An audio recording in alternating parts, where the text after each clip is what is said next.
In this video, I'm going to be showing you guys the 3 best items to trade with in Rocket League, and we're hopping right into it.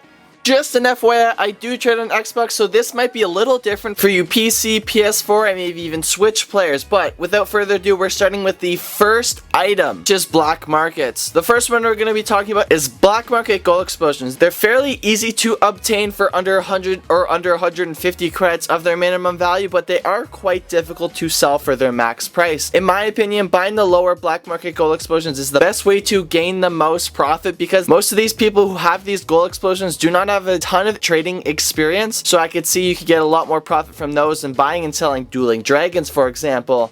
Next up, we're going to be looking at black market decals. Since black market decals are so popular in the community and they're one of the best items to buy and sell, they're very difficult to get under their minimum value, but they're very easy to sell for their mid to max price. Now, my suggestion would be to post your credits and say you have credits and you want black market decal overpay. Now, the key to this is not being specific on what black market decal you want. This way, you won't get people wanting to get an overpay for their black market decals. You can just constantly underpay for them and get huge amount of credit profit from it.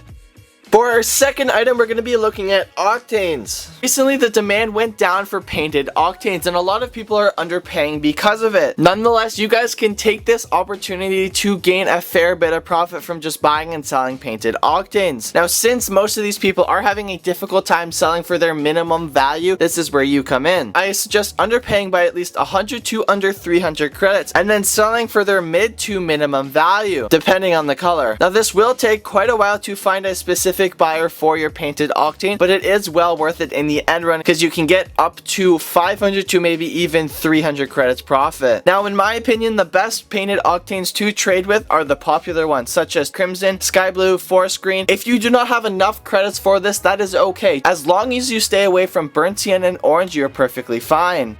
Third and final item I'm going to be talking about is painted Dracos. Now, the reason why they have such a high demand is because firstly, they always look cool on your car, and secondly, a lot of people are trying to create Draco sets. Now, for the higher priced Dracos, it's going to be quite difficult to get a credit underpay for them, so my suggestion would be buying them for the minimum or possibly under 50 credits and just getting a good overpay offer for them. This way, you can get even 100 to 200 credits over that maximum credit value and just sell those items and get even more credit profit. But if you guys do not have a ton of credits, that is fine. Buying the lower value Dracos is quite simple to get under 100 to under 50 credits. I would suggest going on to Rocket League Garage and posting all of the painted Dracos that you can afford, except for the orange and the burnt sienna, for under 100 or under 50 credits. This way you can give people an opportunity to sell their Dracos to you for a underpay and then sell them for that maximum to minimum value. Now, there's one thing to look for when buying and selling Dracos, and that is what crate they are from. Nitro Dracos are the best crated Dracos in Rocket League. You can always get that max price for Nitro Dracos. Now, for the other crated items, it does not matter that much. They're not going to add any credit value like the Nitro does, so I would just look out for that. Now, since the orange and the burnt sienna Dracos do not look that good, people are not going to want them, so I would just suggest staying away from them completely. If you guys did learn something new today, make sure you subscribe so I can provide you with more trading tips. If this video gets 200 likes, I will do another best item trading guide. If you want to see my new Nothing to Something series, it's going to be on the right, and if you want to learn how to get your first 500 credits, it's going to be on the left. That is it for me. Peace.